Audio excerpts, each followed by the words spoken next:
Hi guys, welcome back to Millennial Line. My name is Alondra and today we're gonna be discussing my whole experience of my BBL in the Dominican Republic. So in this video we're gonna be breaking down my doctor, recovery home, and then massages. And then I'm gonna make a whole total different video where I will be talking about a lot of questions related to the process. So that way I feel we have a little bit of more organization and it will be more crystal clear for everybody. All right, so my doctor was Tactuk Simo. I hope I'm saying that right. He got a very interesting last name, but anyways, I couldn't have asked for a better doctor. Honestly, I didn't know anyone close to me that have had surgery with him, but I don't know. I'm usually someone that loves to trust her gut feeling, and I was just searching for a doctor and talking to people, but I remember that I intensely researched what's his name? Okay, I don't remember the names, but I was searching 3 doctors. Almanzar, yes. Uberes, yes, I remember now. And then Tactuk. I was between them 3, but my honest opinion is that Almanzar seems too bougie for me. I don't know what it is. It's not too bougie for me. He have a reputation that he's super expensive, but he have a great reputation of giving you a great work, you know, like a great body or surgery, whatever you want to call it.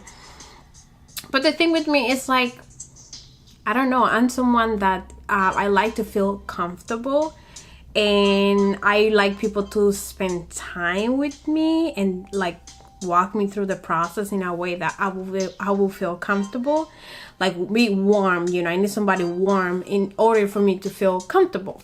So Almanzar was okay. He was like one of my top options, but I didn't know. Uberes, he was okay too, but I wasn't nothing crazy. And then when I talked to the 2, I remember I test him, he tested me back, and then after he told me that I just have to send him a confirmation on my flight in order for him to book me, I just went straight to the airline, booked my flight, and sent the confirmation to him. Like, I didn't even hesitate about that. Like, that's how trustworthy I felt him. And it was crazy because I don't know him. Like, you guys will be like, oh my god, you're crazy, you're Dominican, why you didn't know stuff like that? I don't know. I just felt like he was the one, and he was the one.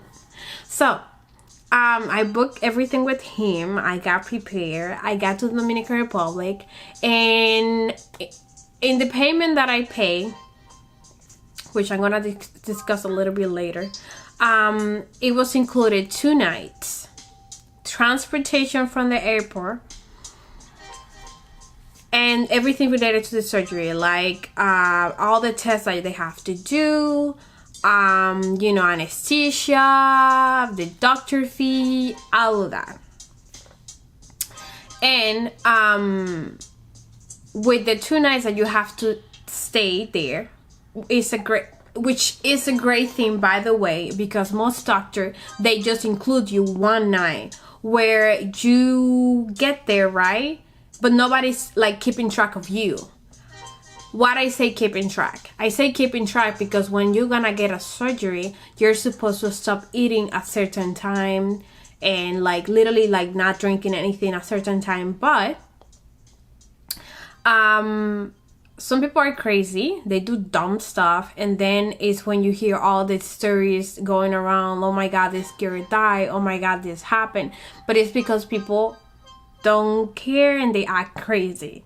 But anyways, in my case, my doctor offered me 2 nights. The first night I got there, they picked me up, his driver picked me up and took me to the clinic, and then the same day they did all my tests, and then at 9 p.m.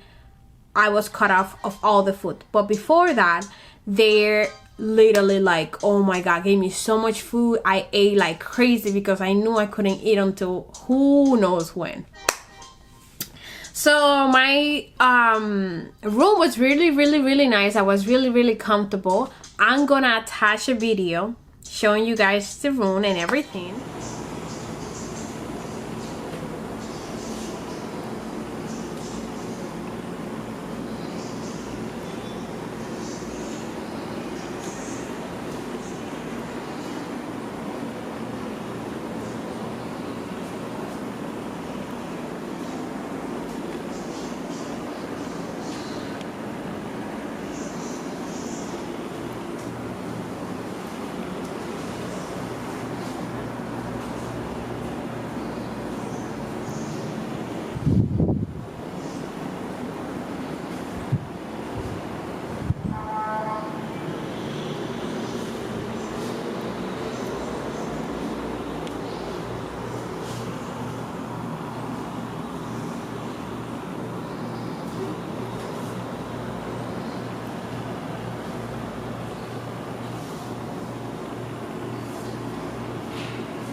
And yeah, and then after all the tests were done and everything, I went to bed. And when I woke up in the morning, my doctor came into my room and we discussed everything. And that's when I told him, I want to get my breast done and I want to get a BBL. And he was, no, you're not gonna get your breast done. You know why? Because everybody that get their breast done, first of all, if you want to leave, I have to do the T-in section. And you're just 23 years old, right? You don't have kids. You don't want to have that. And your breasts don't even look that bad. So I was convinced that I will convince him of doing the surgery to me on my breast, because I remember when I talked to him for the first time, he was like, I don't advise you to get your breast done. But I was like, okay, I understand. I accept your opinion. But I was so determined to change his mind.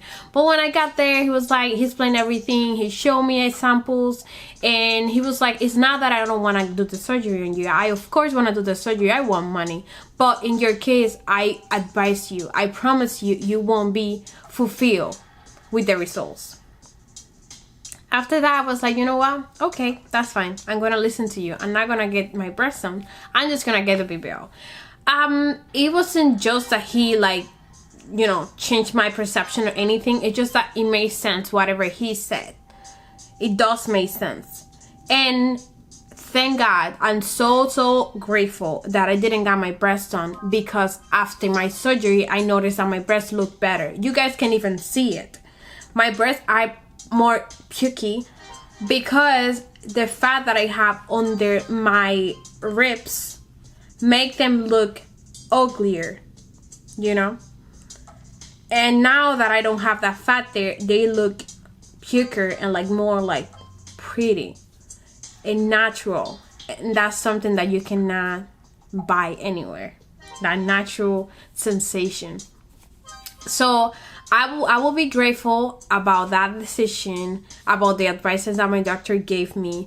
And that's one of the things that literally bowed my whole heart. Literally, I fell to pieces when with everything through the process, because I felt so comfortable. I feel like God put him on my way, because on my way. Yes, he put him on my way, because everything was so amazing, and it was more than I ever expected.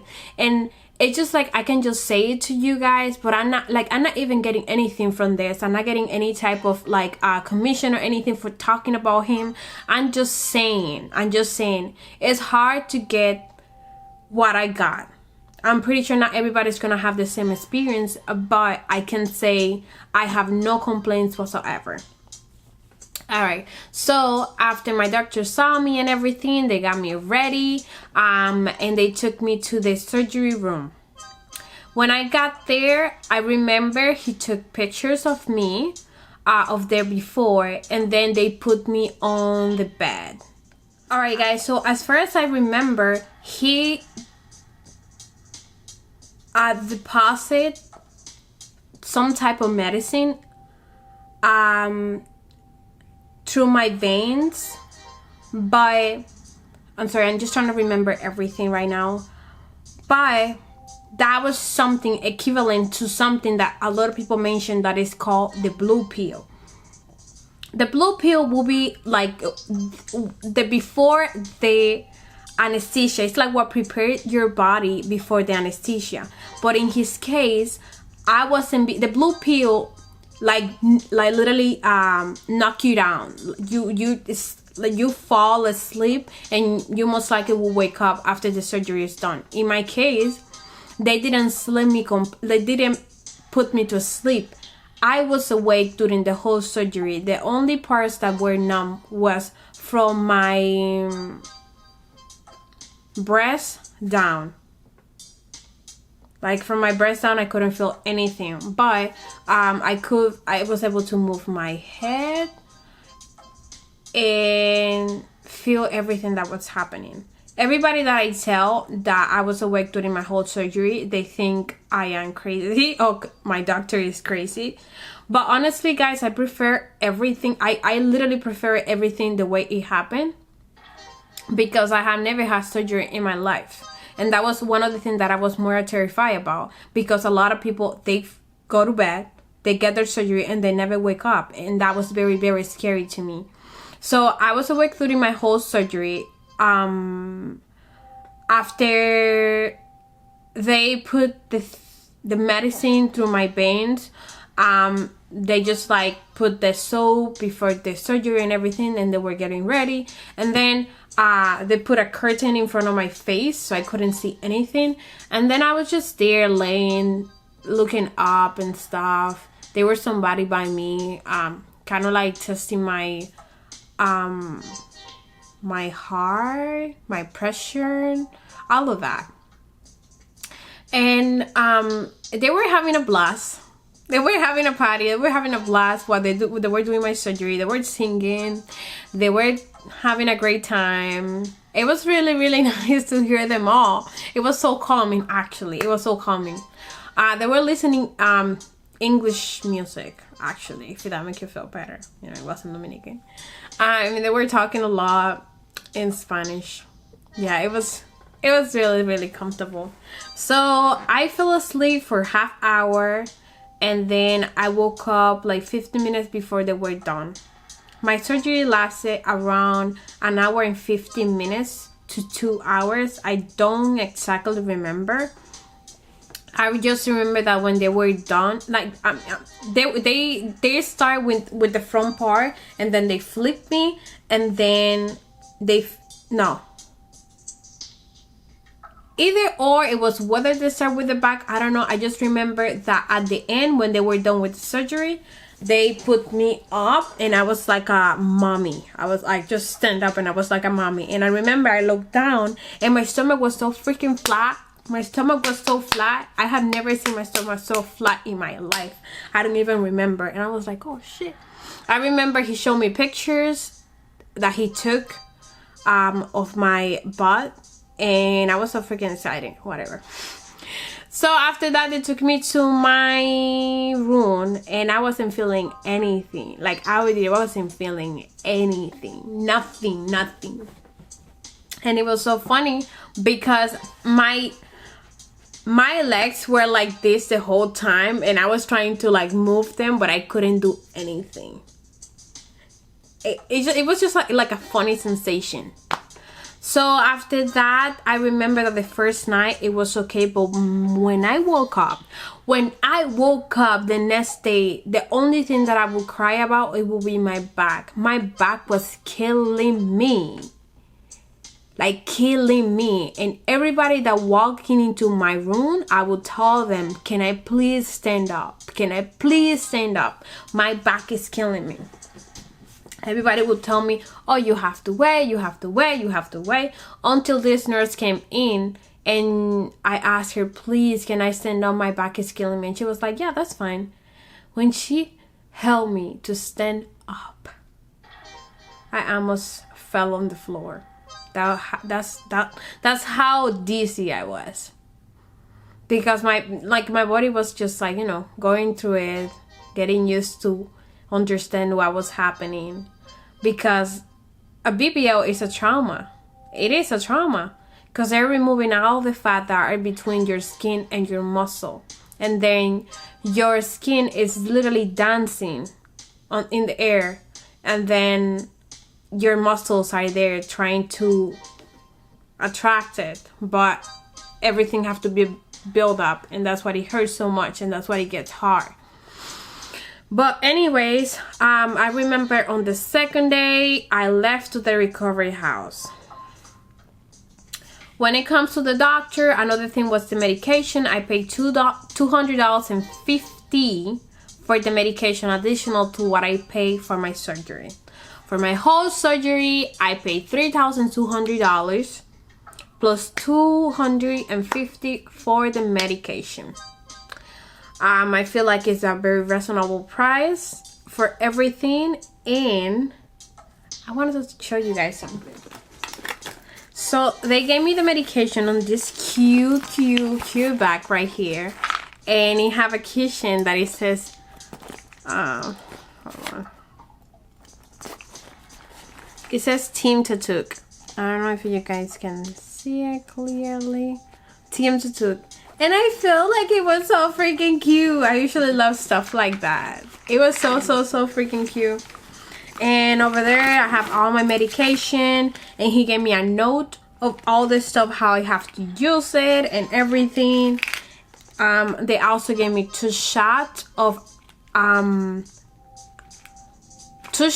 will help my blood run smoothly, so that way it won't clog. That was included as well. Some people usually need more than that. It just depends what they're doing to you and how much fat they're removing. They will tell you eventually. My recovery home was Batty4 Recovery Home. And I found out about them through my aunt. My aunt actually she works as a furniture seller, and the owner of the recovery home is a customer of her. And then when she found out that I was looking for a recovery home, she talked to me about him, and that way we got in touch and we were talking about everything. The first thing that I can tell you is that those people in that recovery home are so knowledgeable about everything. I remember when I was talking to the owner, he sent me a list of all the things that I should be eating prior the surgery, so that way my blood levels will be good to go, my hearing will be good to go as well. And I mean, they don't have to do that, you know what I'm saying? Nobody have to do all of that. They're supposed to do the job that they're supposed to do, which is when you get there, take care of you. But they also care about like the before, the in between, and the after process, which is something that made me feel real good. They charge $85 a night. They sometimes have specials. I have seen that where they offer you the faja, or they have like discount on the prices or anything like that. It just depends what they have going on. I'm gonna attach their page, and by the way, all the information that I'm gonna be talking about is gonna be attached down below. You can go check them out if you want to. So over there at my recovery home, when I got there, the first thing is that they feed you and everything, but they just don't do the basic thing that they're supposed to do. I feel like they go above and beyond because they treat you like family, and that's how I felt. For example, to give you a quick example, I told the owner that I love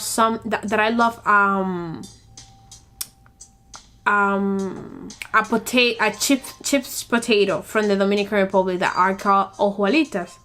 Well, I told him, oh my god, I love those so much, and they bought me one, right? And then the next day when he did the whole grocery purchase and everything, he brought me even more. Like, he didn't have to do all of that, but just because he know I like that, he did it. He just bought it, and he just did it because he wanted to do it, you know what I'm saying? But not everybody does stuff like that. They're trying to make you as comfortable as you can. Another thing is that they like they're supposed to wash your faja, they're supposed to feed you, they're supposed to help you to sit down, stand up, whatever you need, they will help you. Even if they have to clean you in the bathroom, they have to do it. Also, like like we will play cards or do a lot of things so we can kill time, because when you are in that process, everything is super uncomfortable and you just want time to pass by real fast. For me, the worst day was the third and the fourth day. Those days I was at the recovery home. I got there on the second day after my surgery, and then I spent my time there from the second day until I remember the 8th day, and then I left to my aunt's house and I came back because I was feeling super uncomfortable at her house. And I also like the fact that they do everything for you and you don't have to worry about anything. It's great. But trust me, if I wouldn't have felt super comfortable, I wouldn't have came back, or I would have choose another one. I make a lot of great friends over there. People, all the nurses and everybody that work there is so humble. I cannot have words to appreciate all the things that they did for me, because when you are in that process, Lord knows how uncomfortable it can be. So I 100% recommend them. They are great, they're amazing. God bless their souls and help them grow their business more and more. All right, so now I want to talk about the massages. The massages, you can get it whether through, some people they offer you them through the company, through the doctor where you get your surgery. Some other people the recovering home offer them as well, or you can get somebody else who can come to the recovery home and do them for you. In my case, the first 7 massages I got them at the recovery home. I got 1 massage every day. And then on the 8th day, I left and I started getting massages with this lady that I find out about through my aunt as well. All I can tell you is that the massages at the recovery home, they were good, they were great. But, oh my God, the second lady that started doing my massages, I saw progress like that. And I'm gonna start posting like pictures so you guys can see as well. But oh my God, everything, like I call it defrosting, because when you're that hard, you feel like it feels heavy and like it feels hard. So like it's the same thing when something is frozen and it starts defrosting, it gets softening, you know what I'm saying? So that's how I feel. Like I feel like I was just defrosting way faster. And she is so great. We had a great time as well. I'm so happy that I'm telling you guys, everybody that I made through this process was such a lovely soul. I cannot complain about anything. From the beginning to the end, everything was great and amazing. I cannot be more grateful. So with the massages at the recovery home, they were charging me $30 to $25 for massages, for every massage. And then when I was getting my massages with the lady, she was charging me 1,200 pesos, which is around $25. So it's like about the same amount of money. It's just that she comes to you, which is a great thing. One thing that I have noticed is that she will charge you depending where she has to go.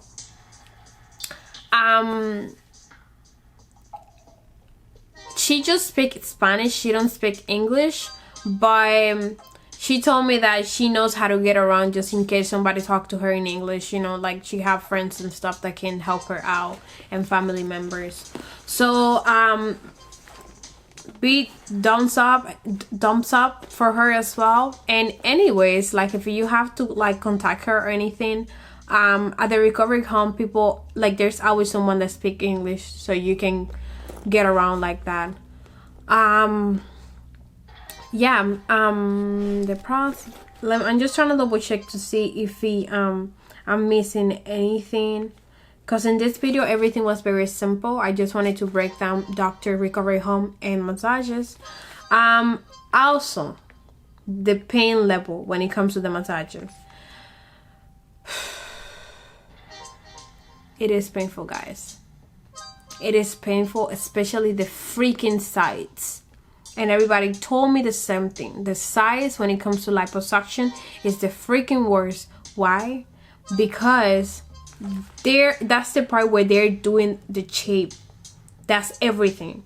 The sides are everything, and that's why it hurts so freaking bad. Oh my god. And still now, like I have a month, and the sides is the thing that most bother me.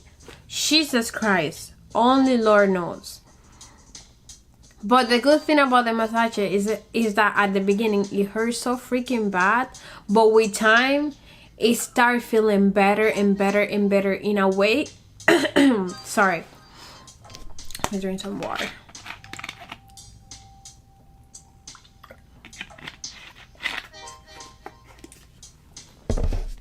In a way that, in my case, when like there were some cases where I didn't know if I was gonna get a massage, because I had a situation where I was like, after I left the recovery home, I went to my own house, and in that case, in that like transition, I didn't know if I was gonna get my massage that day, and I was freaking out. I was freaking out because I wanted my massage, and I knew my massage is what made me feel better. So that's how much you ended up craving it.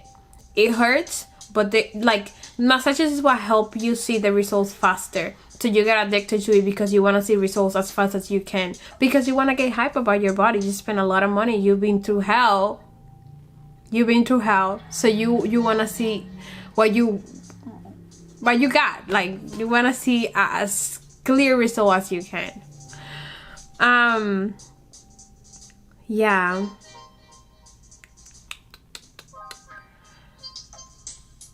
Yeah, that's everything about this video. Stay tuned, because the second one is very interesting as well. There's a lot of question of, like, for example, how I sleep, what they don't tell you, stuff that I saw in the whole process. Another thing that I wanted to talk to you guys about when it comes to the massages is that don't let people trick you. And I'm gonna keep saying that in every video that I make. Don't let people trick you, because I have seen something that I have seen over and over is that the person that does your surgery will charge you money for the massages, and then you have to be going literally every day to that place to get that massage, which is very uncomfortable. Why? Because you are in pain. You don't want to be moving. You want people to come to you as much as you can, so that way you don't get so uncomfortable. It's uncomfortable to be in a car. It's uncomfortable to just get dressed, get on the car, get to the place, get out of the place, get on the car again, and drive back, especially with the heat that we have in Dominican Republic. So don't let them trick you. Anytime you get your doctor quotes or anything, I always ask, what do that include me? And if you see massages, try to tell them, what if you can just take that off and then you can work it out with the recovery home or whatever? Because in the recovery home, you're gonna be right there and they can give it to you. Or if you find out about somebody else, or you call, for example, the lady that I talked to you guys about, she can help you out and go to you as well. But I always try to get your comfortability. Like, don't try to like go every day to get a massage, because I swear to God, it's so freaking uncomfortable. Driving after surgery, you don't want to be in that position. So keep that in mind as well. Yeah, just stay tuned. I'm gonna be making the second video right now as well, so you guys can have both of them at the same time. So thank you for watching and stay tuned. I love you guys. Have a great day.